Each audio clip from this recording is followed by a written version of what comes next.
Hi guys, welcome back. This is part 3 in the episode of the SVI328 Keyboard replacement. What I have gotten in the parts we need to finish this off. So hopefully in this video we'll get all the bits back in, get the machine reassembled, and I can hopefully show you some of the better B-load machine code games for the SVI328. So, as we say, sit back, strap in, and let's get on with it. Hi guys, welcome back. Now to carry on with this keyboard upgrade, all the parts have come in. Just a big shout out and thank you to Jacob for allowing me to get some of these 90-way connectors from him. Really appreciated, mate. You'll have the money by now in your bank. But yeah, he sent me out 5 of them. We only need 1. But as I say, always keep them in your kit. They always come in handy. That's just a little round red insulator washer, which is part of the power heatsink. It dropped out of the case, so I've just left it there so I don't lose it. But you can see the condition of some of this stuff when I was cleaning it. I'll see if I can zoom in for you, if you want to hang on for me for a sec. I'll just zoom in.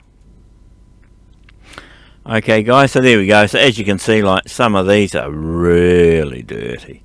So, and that's what I say, is if you're going to do these things, give them a decent clean, you know. And if you're moving them on, at least then the people know that you've taken a bit of care on it. So the other thing I have got, as we were talking about, was ribbon cable. Now, this is the roll of the coloured stuff I was telling you about. But as you can see on here, there's 1, 2, 3, 6, 9, 10. There's 10 colours, and then it starts repeating itself in the pattern again. So that's what I'm saying. With some of these, you can get them, you know, they look really nice and retro-y looking. You can come a cropper if you need to wire in different directions. The other thing you can use, if you've got them, is I've got some over the side here. I'm just grabbing for you guys.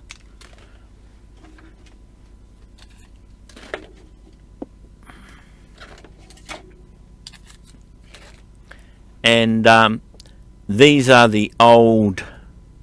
Sorry, I put myself back in the shot.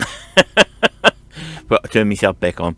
So these are old floppy IDE cables, etc. If you've got something like this, you don't have to buy it, so you can use it. But do be careful. You have the later, what they call 80-way cables on the IDEs, and then you'll have the earlier 40-way cables. The difference being is the 40-way are a coarser wire, the 80-way were a finer wire. So use the 40-way.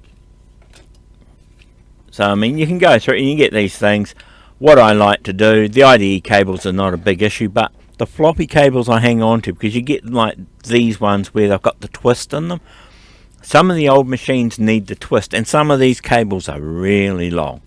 And if you're into doing retro gear and into doing towers and things like that, you need the long cables. That's a nice long IDE cable as well. So I think that floppy, that floppy and that IDE cable, I'm going to put those away and keep those for good. So I mean, they're too good to actually cut up. So I'll pick something out of one of these grey ones. Those are the 80s, so they can go. So I'll pick something out of those too. And I think for the short one, we'll probably just use this colour stuff. Alrighty, so what I'll do is I'll get everything set up and get you back in. Okay, so I got that cleaned up. Now as you'll see, this is a narrow one being a floppy and this is the IDE. The narrow one's longer. So I'm just going to see, this is the old cable from the keyboard. So now if I lay that down on here, it's a little bit longer than what we need. So I would like to go a little bit past this, but I have a lot more of these. So what I'm going to do is pull the header connectors off this end and then see how long it is, trim this piece off and reuse that end. Alright, so I'll get on with that and do that, and you guys can just watch and listen to me doing it.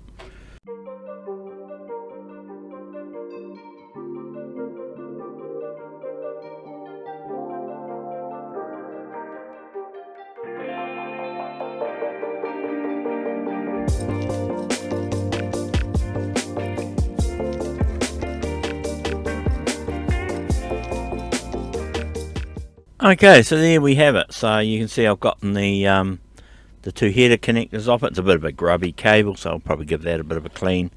So I'm just going to trim this end off, because this will be either the end that goes into the board or onto the header pins, and I don't want all this, because what happens is these have like a you might be able to see it there, but they have like a little wee V groove in them that cuts through the plastic strands and shorts into the wires, and that's how the signals pick up through the header pins themselves.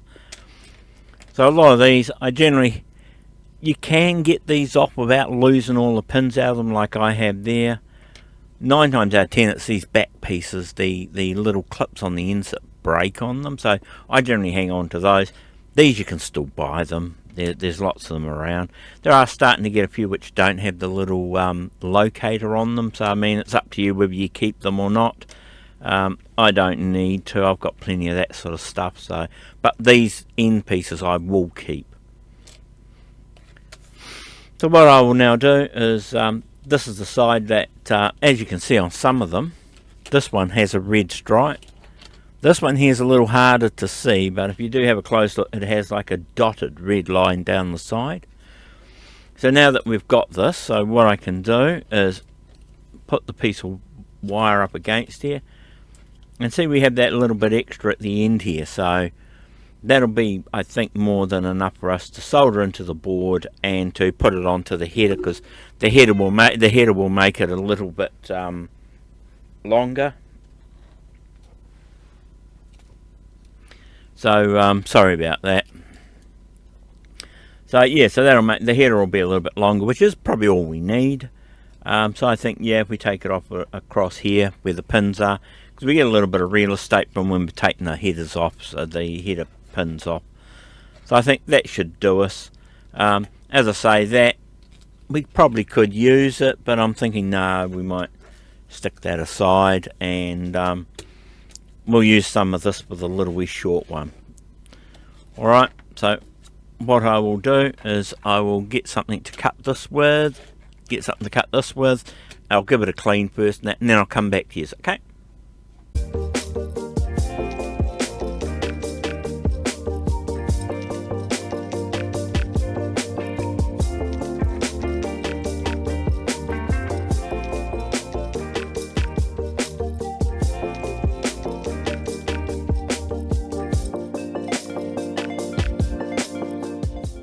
Okay, so what you saw me doing there is that I counted from the red stripe. I counted 10 in, put a split in the cable, counted 10 along, put a split in the cable, counted 5 along, put a split in the cable. That's just so I know whereabouts I am on the cable. That's just for me. Now, when we looked at these two here, the total amount of these was 25. That's how many we needed, so that's why I've gone to 25 here. So where that last row of 5 was, I can now, this being the type of ribbon cable it is, I find that last one that I put the slit in, I just gently, with my nails, twist it and tear it, and now it'll run down there. So I have the 25 I need. So what I do is I just run down that whole length, and that's it. Now I've got the piece of cable for the keyboard, and that can go in the drawer for something else. I may need a separate piece of wire for something, for jumpering something or something like that, so that can go in the drawer for later. So with this one, the end here, find the right one, the end that I've actually put the splits in, this end. So what I've got to do is These need to be separated to go onto the header, onto this, because as you can see, that's a lot wider than the ribbon cable. So this has got to be split out. And this is part of the reason I said it needs to be longer than what we need, because there are all these sorts of things that factor into it that we have to take into account. So I'll do that. So as you can see, it's twice as wide. So you can imagine if you're doing it with the finer one, how much more of a pain it would be. But anyway, I will carry on with this and get back to you when it's done. You can just sit back and watch.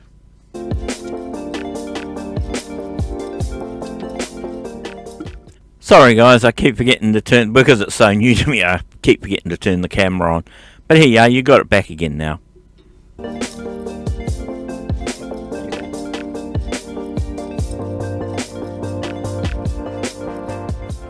Okay, so what you can see me doing here is that put the cable in the middle of the pins, and then you spread the furthest ones out to how it will get to the last of those pins on that side. So I do it, you know, for both sides, and then you know exactly the length of the cable you're going to use, because some of these are going to have to be cut shorter because they're going to be far too long, and others are going to be long enough to get to the ends. Alrighty.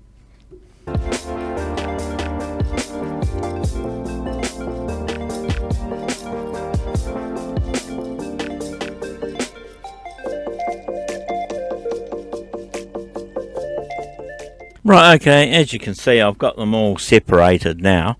What I did is I put the header connector behind there, and I marked off about how long it needs to be. Now you'll see there a couple of them I've actually gone past the mark. That doesn't really matter. You could put a bit of tape around that to stop it spreading anymore, but I don't think you'll really have an issue with it. And also, if I need to, I can make it a little bit longer if I need to.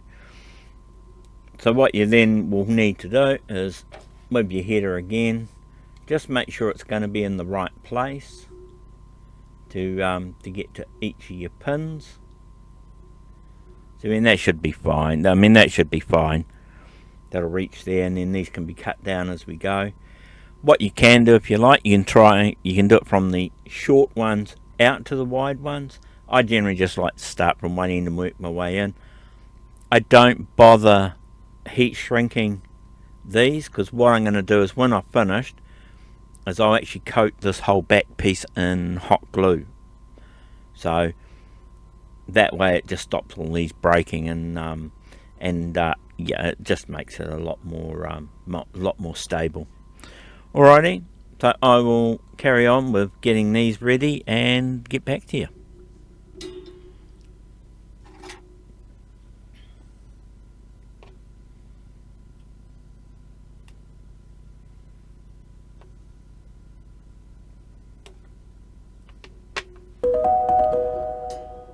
One quick little tip here, guys, with your cutters.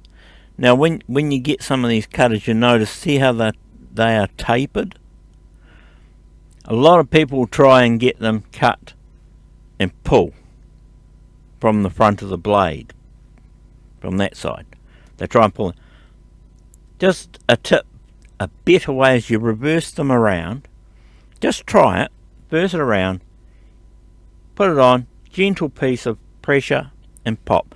You'll be amazed at how much easier it is to strip wire. Alright, just a little tip there, you know, just put it backwards, gently pop, and it'll come off. And these pliers are cheap. You can pick them up off Wish or AliExpress or Temu or anywhere like that, and they're not very dear. They're only like a couple of bucks a pair. Just watch, some of them tend to be not very good quality around here, and if you cut too thick a wire, the blades will only break and come off, and I've had some of those cheaper ones that have done that to me as well. So just something to be aware of. So, and that handy little tip there for you. So I'll carry on.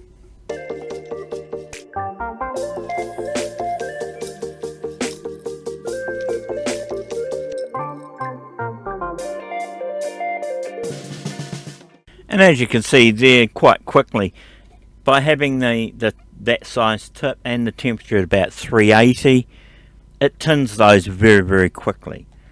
So what I'll do is I'll just tin 2 of these.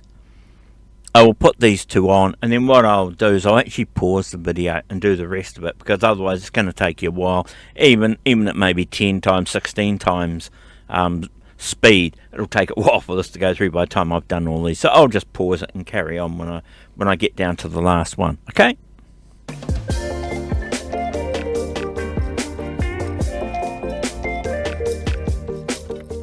So as you can see there, I've got 2 of them. I've got 2 of them connected there, so that's all fine. So I'll carry on and do these, and then as I say, I will get back to you when I'm finished. So just stopped here for a minute, guys, just to show you what I do when I do this cable. I do them in groups of 5. So I just separate out the next 5 leads, strip those off, tin them, and tin up the bases and do those. So that way I know where I am along the line. I haven't got all these wires hanging out everywhere that I can maybe short out, put the wrong one in the wrong place. Alright, so yeah, that's what I just do them 5 at a time. For me it's easier, okay, but you can do whatever way you want to do, so whatever you find's easiest. Cool. Okay guys, so that's that one done. Not the prettiest, but you know, a bit of hot glue across there, and that'll just stop anything shorting. As I said, you can see that you can shorten up those center ones, but I tend to find that if I leave them in there and I need to, I can move the cable around a lot easier doing that. So that end's done. So that's the one that plugs into the PC on the ribbon cable header, goes into the PC. This is the end that'll go into the keyboard end. So what I will do is I'll actually get another piece of this and I'll use the coloured stuff for that little short one, and I'll make one up with that little coloured stuff. It's the same as this, so I'll just pick a colour to start from and work my way across. Alright, so I'll do that, and then I'll come back with the keyboard and that, and then we'll put those ones in. Alrighty, see you shortly. Okay, so I went through and I counted up the connectors on this little short one, and it's 13, so unlucky for some maybe, hopefully not for us. So I've got that, and lengthwise, you know, I'm sort of thinking make it a wee bit longer. It doesn't matter if we need to trim it off, so I'm thinking I'll make it probably about that long, which is almost double, which I think will be fine. So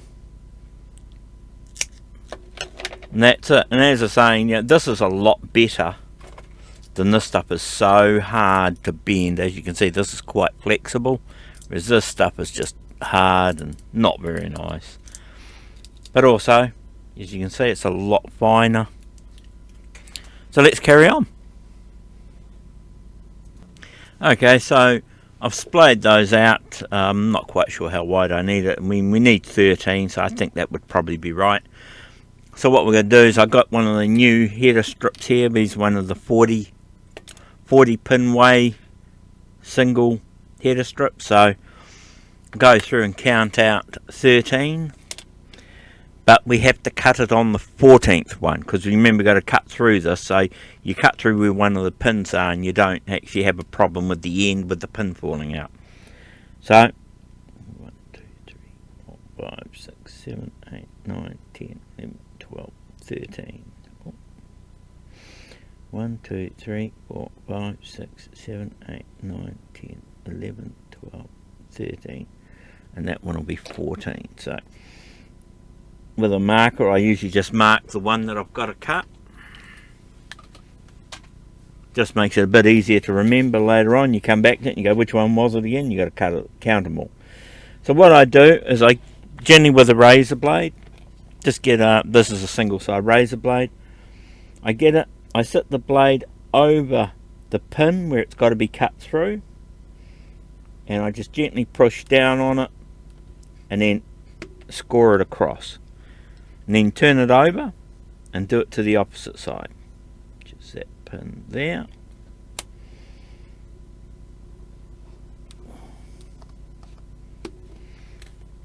And that puts a score mark on both sides. So then what you can do is put your thumb either side of it and just gently and it just breaks apart.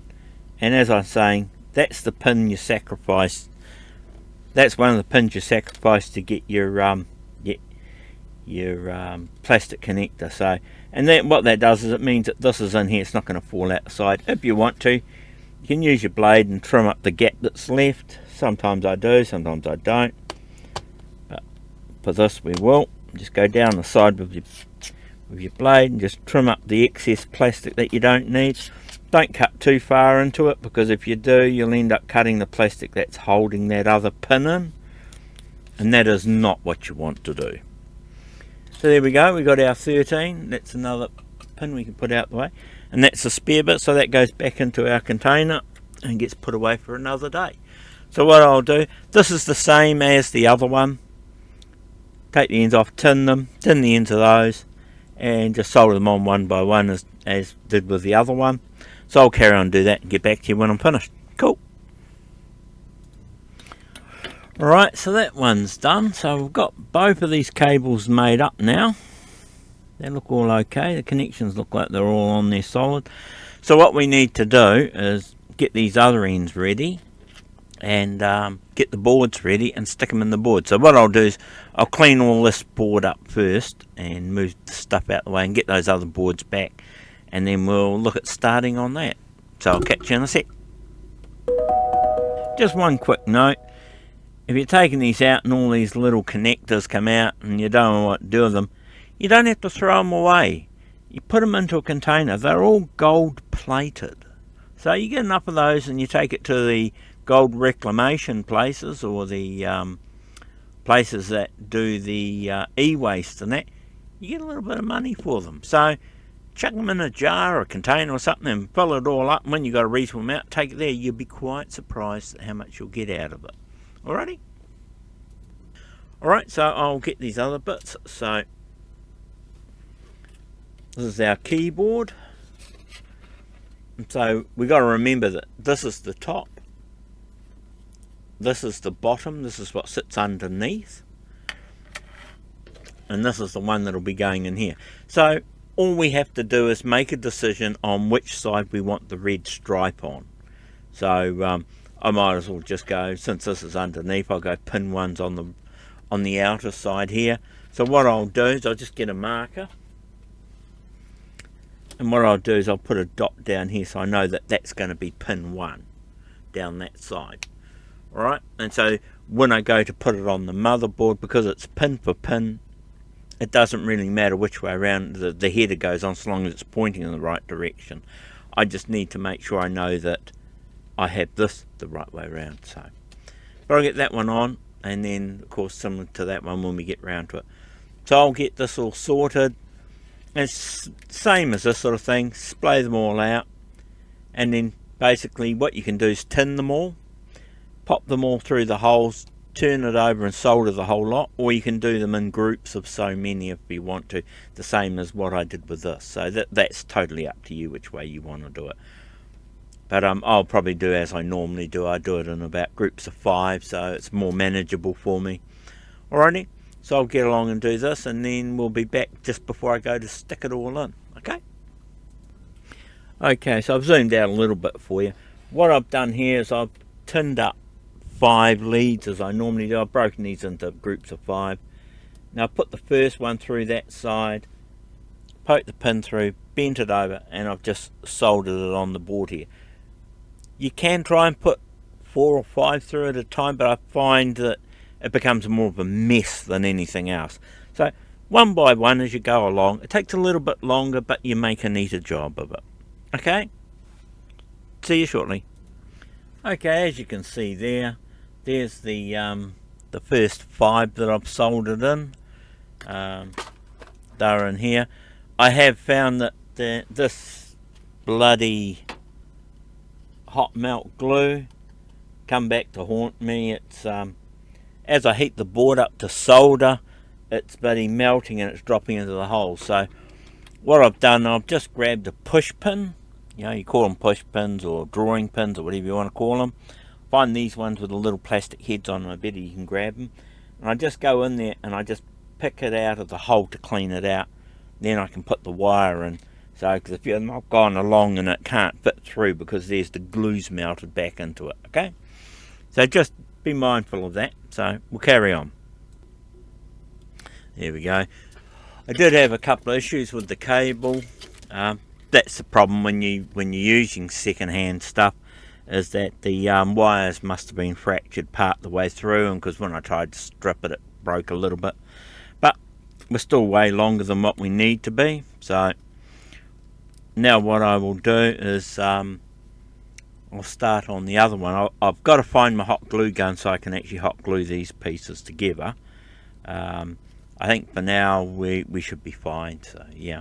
So yep, I will just put this aside and I'll grab the other board. Okay, so what I'm going to do is I'm going to put the header, cable on this side, and the header pins on the main board. So if I need to unplug this to check signals or anything, I can do it from that side, and it's the pins are easier to get the scope or the meter or anything onto. So I think I'll do that. I'll put the ribbon cable on this side, and the header pin will be on the main board. Okay. Okay, so those are all done now. One of them broke off a bit short, so I've had to play around with the leads to try and get them all about the right length.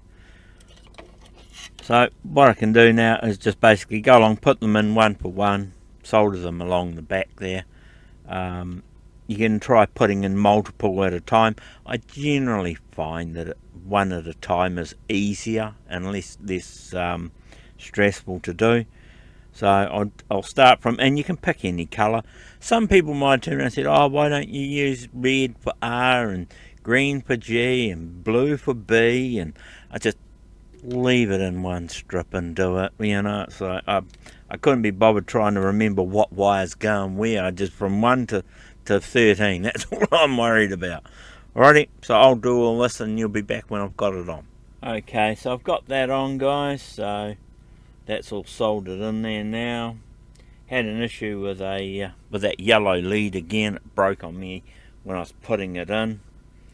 So yeah, just something you got to be careful on. That's why I like making these cables a little bit longer, because if anything like that goes wrong, you've got a way of fixing it if you need to. So that's all done. So all I've got to do is put a single plug onto this one, and put a header on the other board. So what I'll do is now is I'll clean all this up, and I'll get the main board back, and we can start putting the header pins on it. Alrighty. Okay, I'm back again. Just widened out the view a little bit better for you guys to see. So what I'll do is, this is I had a piece of this left over.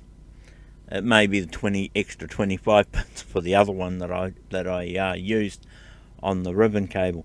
So we know we need 13 of those, so we count down 13, mark it, and I don't know if you're going to be able to see this on here. Probably not. But down in between the pins there are like little ridges, which is where you snap them. So what we do is we go down, we go 1, 2, 3, 4, 5, 6, 7, 8, 9, 10, 11, 12, 13.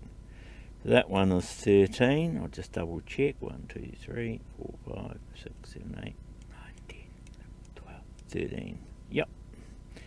So it's there. So where I've got my thumbnail into, that's where the 13th one is, where the little ridge is, and just gently bend it backwards and it snaps and comes off. Okay, so we've got 13 of those to go on there. That one can go back over there, out the way for now. And this one was 25. Now, you'll actually see with these, there's a longer end which is straight, and the bent side is short. So it depends on how you want to put them in, but I generally put them in with the short ends down. Okay, so we want to go to 25, which takes us to about here. Just this one.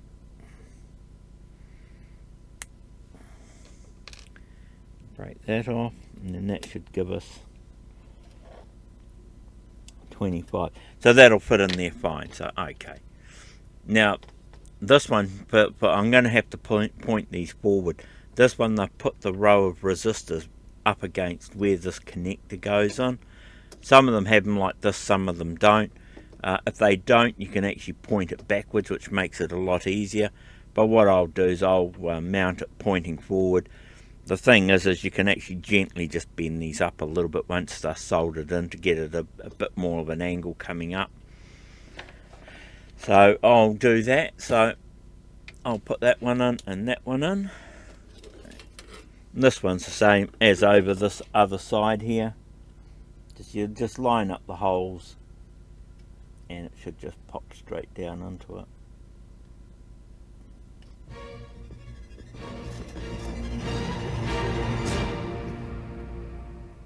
Might be a bit of glue in there, so I may have to get the needle and push that glue out. So I'll get that and do that first. Yes, as I was saying, guys, these are the pins I was talking about, and they're a nice, sorry, got my glasses on, I can't see. They're a nice long metal pin. Usually I grab one with a colour I can see the end of, so this one's an orange one. But yeah, they're just sewing needles. You put them through the fabric before you sew it up. So the wife's got one you can have, ask her, you know, one or two, put them aside. They're always good, and I find they're good for cleaning out the holes in these boards. So as you might find, like I'm finding, it's got this bloody glue all through the holes. So I've grabbed another pin out of one of the long header pins, and I'm going through the top of the board to the hole with a pair of pliers and just gently putting pressure on it until I can push it so it comes through, and then when it's on the other side, pull it out, and that'll excuse me guys, that'll clean out the hole so we can get the header pin back in. Alright, just what I'd let you know.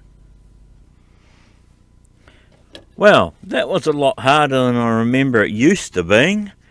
Just actually looking at it, and yeah, trying to get these in was a bit of a mission.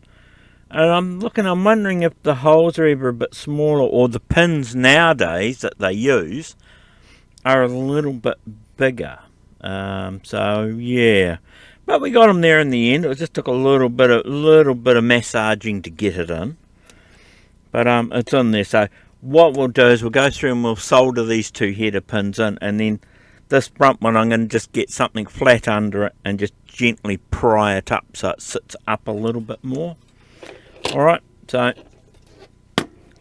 what we will do is we will turn this over and we will start soldering. Catch you back in a few. Okay, so that's all done. It didn't take me long. It's just soldering them in a row. So yeah, I just had to make sure that it had a good bead of solder around the ends of the pins. So what I'll do is I'll get something to go underneath here. I'm not sure what yet. Something flat and metal I can probably get. I might have a paint scraper or something kicking around. I'll go and have a look. Just something to get under there and just gently pry that up so it's not straight, because you've got to remember that this actually sits up on an angle, so you're not going to be able to get the header pin sitting in there. So just gently bend it up on an angle for us. Alright, catch you shortly. Okay guys, so I found a couple of paint scrapers. One's far too big. This one looks about right. So what we're going to do is just gently go underneath the pins and just pry them up slightly. Over the other side, just pry them up slightly. And what we're just trying to do is get it up on a very slight angle, just so that when we put this back in, this heatsink goes up on an angle. So if this is straight out, you're not going to get that header pin in. So just gently prying that up so it comes up on a slight angle, and I think that shouldn't be too bad. That looks pretty good. The other thing is I put a single header pin on here, just as an old one I had floating around, had a bit of wire on it, so I pulled the wire off and I just soldered it onto the end of that black one. The point on the board where that went to, over here, that I said they didn't put a header pin in, I know why they didn't have a header pin in it. It's just a couple of wires that go through to the earth on the underside, so all they did is soldered the wire to the wires. So I turned around and I've soldered on a one of the 90-degree angle ones. I just broke one off, soldered it on the top here so the pin's up, so I can, this is still plug on and plug off like the rest of it is, so you don't have to have one that's soldered on. Alrighty, so what I'm about to do is I'll move all this stuff out of the way. We'll get the base and the shields and everything, and we'll start putting this all back together. Alrighty, I'll just go and grab those.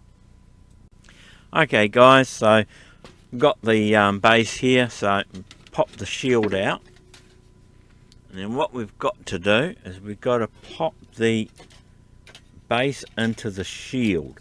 That's why we had an issue getting it out last time, is because the edge connector here goes through this piece of metal shield on this base, so we need to slide that in there first, to make sure the washers are sitting on those, insulating washers are sitting on those posts, and then we just slide the joysticks and the switch and everything in the side there, and then drop the shield and that all down, and hopefully that all should pop into place. So, I think that's about it. That's all down.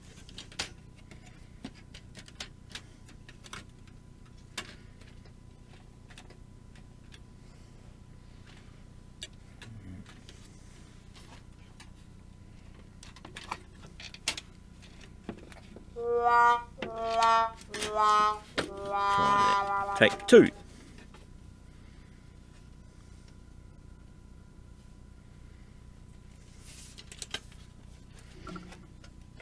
Okay, so when we put this back in, just make sure we can get all this aligned, the metal shields and all that in the right place. We need to go in the right areas, and we need to get the metal shield down and this into place, and that's the for the motherboard. Something's a little bit caught up somewhere. That's it. Right, that's better. That's all down now. Cool. Right, that's all sitting down. So we're all down. This sits down onto here. So that's all good. The insulators are under there. So what we'll do is I'll get the screws and I'll screw this front piece down, and then I'll screw this board down, and we can put the rest of it back together.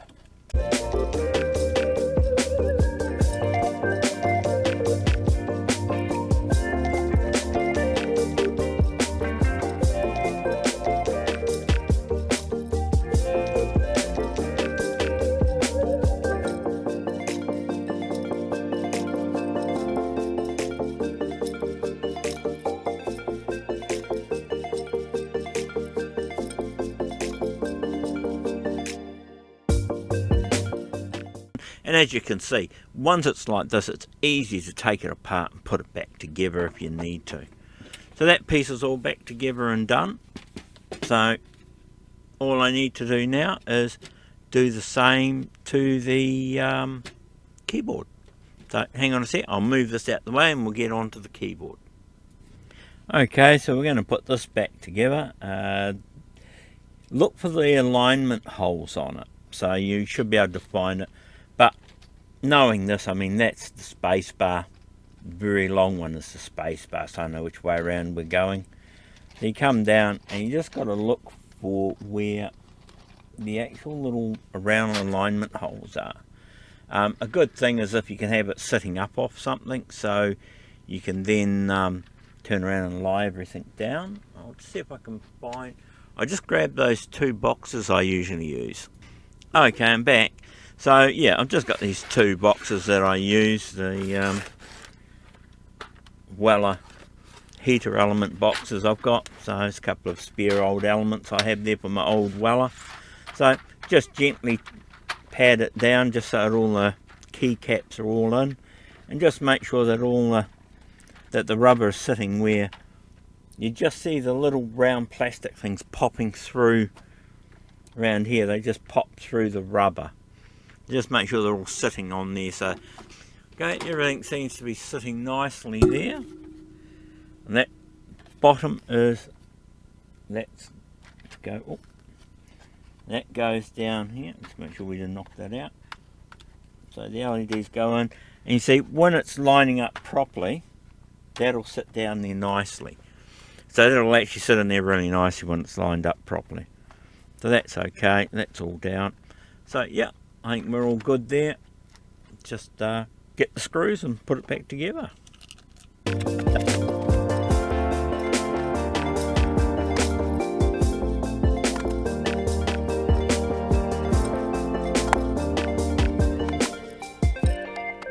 Okay, that's got that all screwed in now.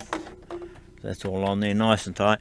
You may have wondered what these dots were on the tops here.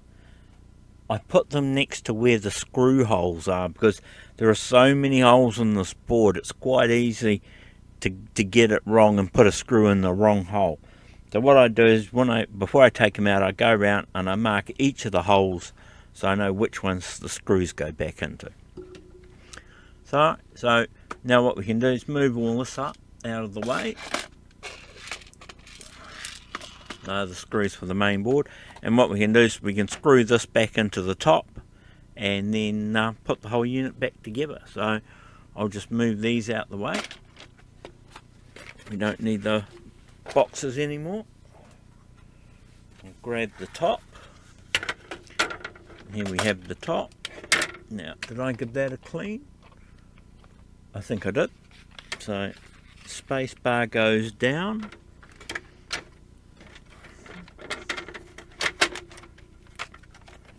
The keyboard sits in there, and so those are the main boards, so these are the keyboard ones.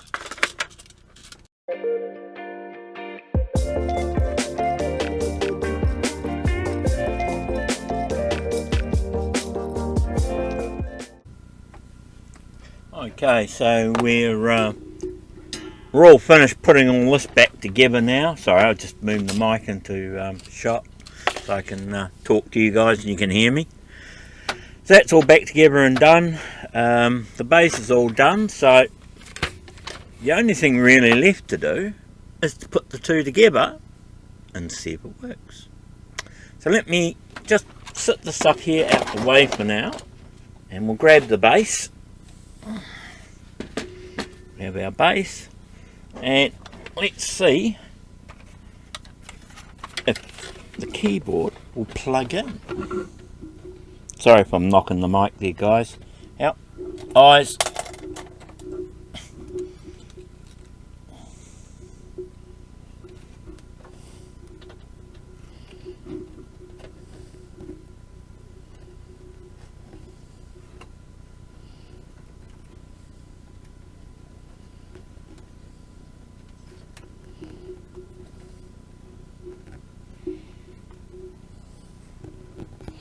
Yep, those are all on.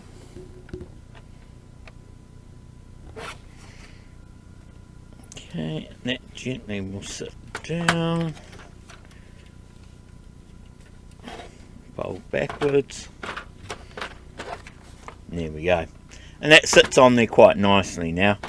So yep, and just needs the screws done into the base. Just move that out of the way. So what I need to do now is to dig out the power pack and the video leads, and we'll fire it up, and a couple of cartridges, and we'll fire it up and see how we go. So hang on a minute while I go and grab those extra bits. Alright guys, we're all back now. I've got the whole thing it's all plugged in. I'll just tilt it down and show you. So she's all plugged up and ready to go. So what I will do is I've got the monitor turned on, so there we go, and I'll just flip you up to the monitor, and I'll get my head out the way, and there you go. So yeah, so we're booting up fine. I'll let you see the splash screen. Hang on. The only problem the Spectra video had in the beginning is that it doesn't have a reset in it. To change games or cartridges or things like that, you had to power it off, power it on. There is a hack that was made by one of the user groups back in the day, and that was to make an external reset switch. So, and it's not a big thing to make. So, I mean, it's something we can make. So, what we'll do is I'll sort out. I haven't the ROM cartridges. I found one Frantic Freddy, but it doesn't want to boot, so I'd pick it. It's probably the ROM's gone on it. The other ones I got packed away in a box somewhere, and I got no idea where I'll put those at this stage. But at a later date, we may do a games run through and that, or when I get a chance and we do a review on the ColecoVision, I can dig it out and put a few of them on as well. So what I'll do is I'll grab a couple of the B-load, which are the binary ones, which were the better make of games, and I'll grab a couple of those and we'll put a few of those on. So I'll be back with you in a sec. Like any of these old games, run off a tape deck. I actually have a working tape deck. So any of these old games, it's generally you type in the B-load, the name of the game, comma R to run the binary load. So away we go.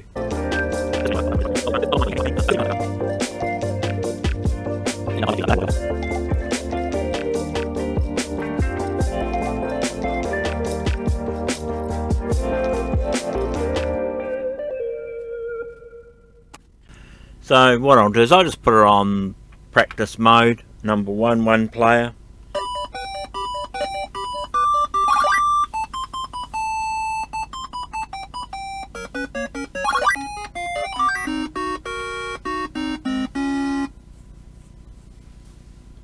Yeah, unfortunately the camera doesn't do the game justice on the screen. It doesn't pick the richness of the colours up. There'll be a way of sorting that out. So, but that's one of the B-load games, and there was lots and lots of those sort of games. There was like the likes of Tally Bunny, which was another sort of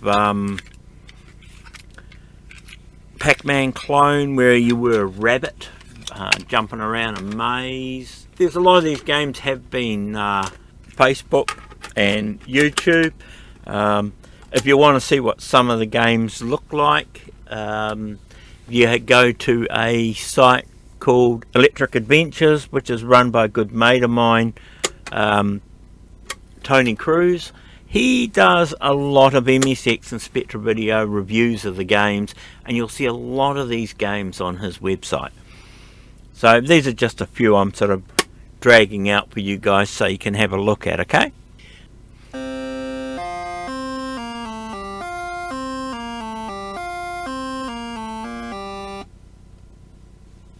And this one's actually called Spectra Trader.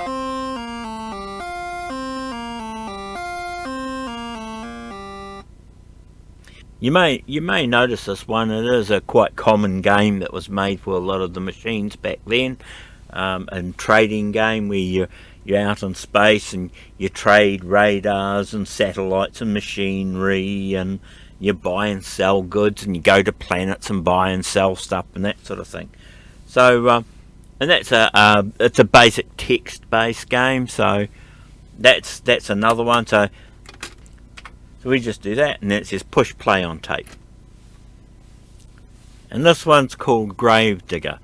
and I'm not sure if this is text based or whether this is a game based, but let's have a go. We'll go level 1, eh?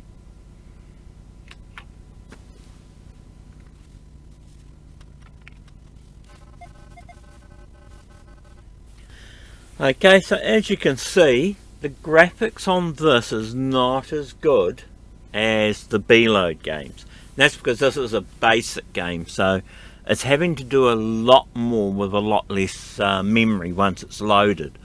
So you can actually see by this time. But some of these games were pretty good for what they were. So what I'll do is I'll show you one more last game, which was a really big one for Spectre videos, and a lot of people were after it at the time.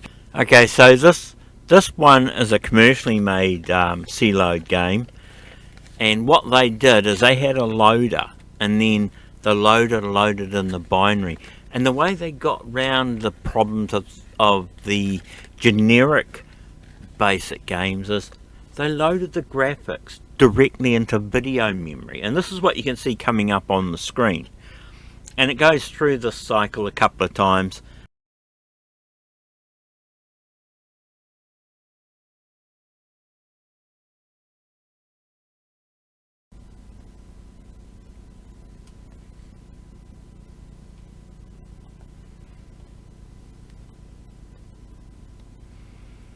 Okay, and as you might have seen from that, the game is actually called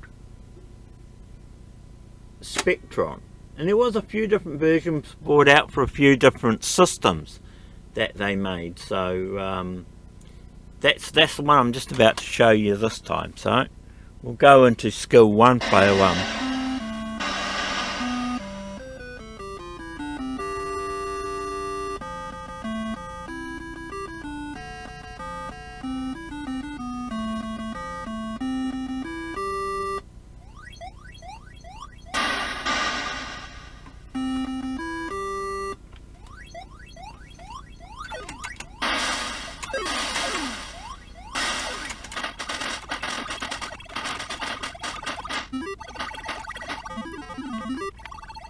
And as you can see, the graphics on that is way superior to some of the other stuff. Another one they made that was quite popular was Sasa. That's like a platformy type jump around game. The other one was Telly Bunny, which was another good game. Then you had Old McFarmer as well, and I'll turn the big one towards me and I will. Well guys, hopefully you enjoyed that. So we did finish that in the end. Another one will be coming up soon. What that is I'm not sure, but it'll be something interesting. So I hope you like it and you learn something along the way. There is a lot of really good stuff out there for Spectre video if you ever wanted to look at it. So a man only needs so many.